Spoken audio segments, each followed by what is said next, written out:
Merhabalar kıymetli dostlar, kanalıma ve mutfağıma hoş geldiniz. Bugün sizlerle ustasından öğrendiğim ve de ikram ettiğim, herkes tarafından çok beğeni aldığım Şam tatlısı, yani diğer adıyla Şam balı yapacağız.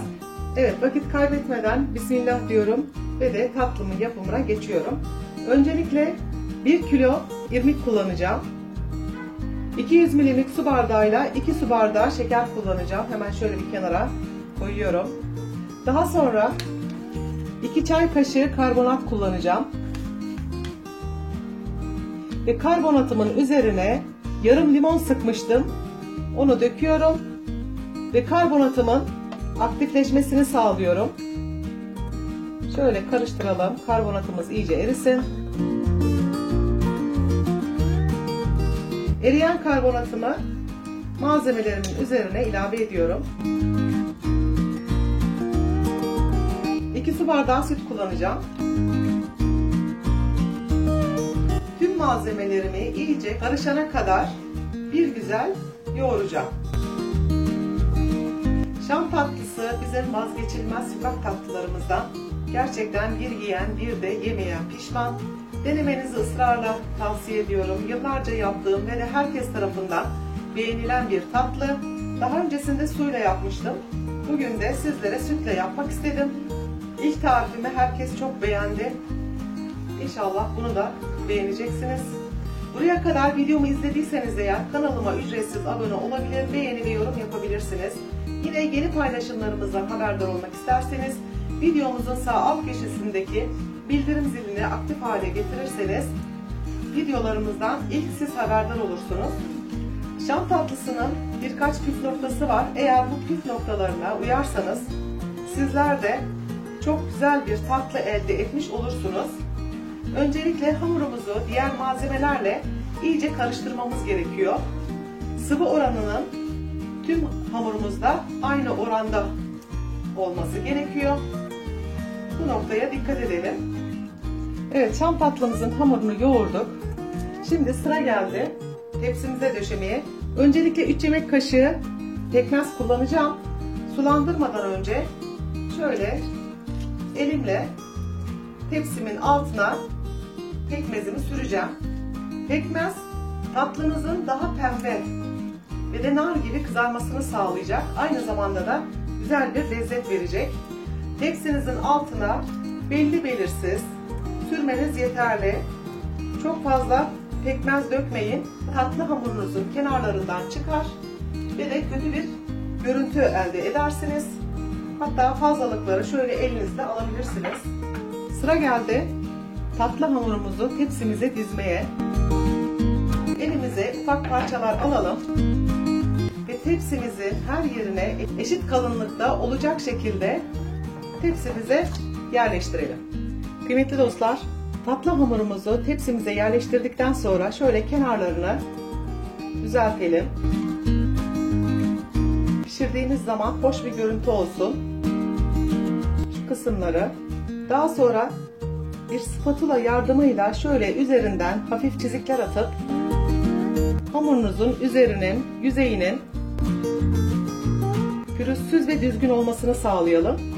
Bir de şam tatlınızın sokak tatlılarıyla birebir aynı olmasını istiyorsanız muhakkak tepsiye hamurunuzu yerleştirdikten sonra 2 saat dinlendirin. Tatlımın üzerine şöyle temsili olarak kapatıyorum. Daha sonra üzerine kapatacağım.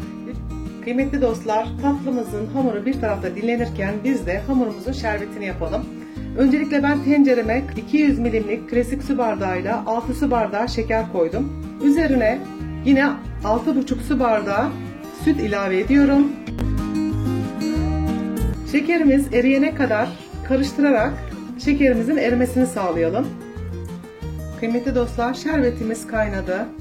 Ocağımızın altını kısalım. En az 20 dakika şerbetimizi kontrollü olarak taşırmadan kaynatalım. Bu arada şerbetimizi ara ara bu şekilde havalandıralım. Şerbetimizin üzerinin kaymak tutmamasını sağlayalım. Kıymetli dostlar, şerbetimizi 20 dakika kadar kaynattık. Ben hemen ocağımın altını kapatıyorum. Tenceremizin kapağını kapatalım ve soğumaya bırakalım. Kıymetli dostlar, şam tatlımızın hamurunu 2 saat kadar dinlendirdik. Şöyle bir el testi yapalım. Bakın taş gibi olmuş. Tamamıyla sütünü çekmiş. 3 yemek kaşığı pekmez kullanacağım. Benim pekmezim sıvı. Bakın gördüğünüz gibi. Sulandırmama gerek yok. Eğer sizlerin pekmezi koyuysa yarım çay bardağı suyla pekmezinizi muhakkak sulandırın. Pekmezimi şöyle tatlımın üzerine süreceğim. Tatlımızın üzerine pekmez sürmemizin sebebi nar gibi kızarması.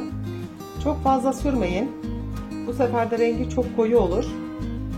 Şöyle bir güzel hamurumuzun tamamını kapatana kadar pekmezimize sürmeye devam edelim.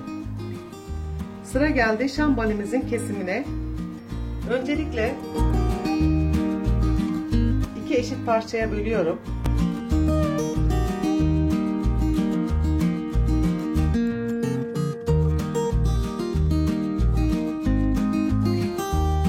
Tatlımızın kesim işlemini tamamladık. Şimdi bademlerini yerleştireceğiz. Paralel olarak bademlerimizi hafif bastırarak tatlımızın üzerine yerleştirelim.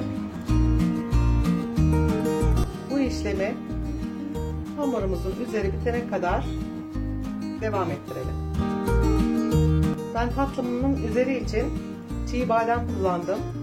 10 dakika kadar sıcak suyun içerisinde ıslattım. Daha sonra kabuklarını soydum. Dilerseniz sizler fıstık da kullanabilirsiniz, yer fıstığı. Kıymetli dostlar, tatlımız fırına vermeye hazır. Önceden ısıtılmış 170 derece fırına verelim ve kontrollü olarak üzerleri nar gibi kızarana kadar pişirelim. Kıymetli dostlar, şam tatlımızın hamuru pişti. Gördüğünüz gibi nar gibi kızardı, nefis görünüyor. Tatlı hamurumuzun ilk sıcaklığı gitti. Şerbetimiz de ılık. Hemen şöyle her tarafına eşit gelecek şekilde tatlımı ıslatıyorum. Muhteşem bir lezzet. İnanın süt de o kadar güzel yakışıyor ki bugüne kadar denemediyseniz eğer denemenizi ısrarla tavsiye ediyorum.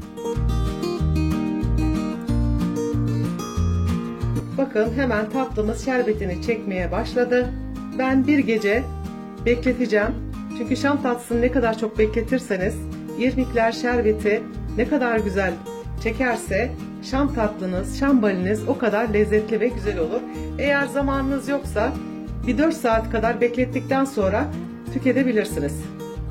Kıymetli dostlar, şam tatlımızı bir gece dinlendirdik. Ben hemen bir tanesini alıp sizlere tatlımın iç dokusunu göstermek istiyorum. Bakın tamamıyla sütlü şerbetle ıslanmış. Hamurlanma yok. Sizler için bir parça alıp hemen tadına bakıyorum. Gerçekten muhteşem olmuş. Sütlü şerbet çok daha güzel bir lezzet katmış. Denemenizi ısrarla tavsiye ediyorum. Deneyecek olanlara şimdiden afiyet olsun. Bir tarifin daha sonuna geldik. Yeni tariflerde buluşmak dileğiyle evinizden huzur, sofranızdan bereket eksik olmasın. Allah'a emanet olun.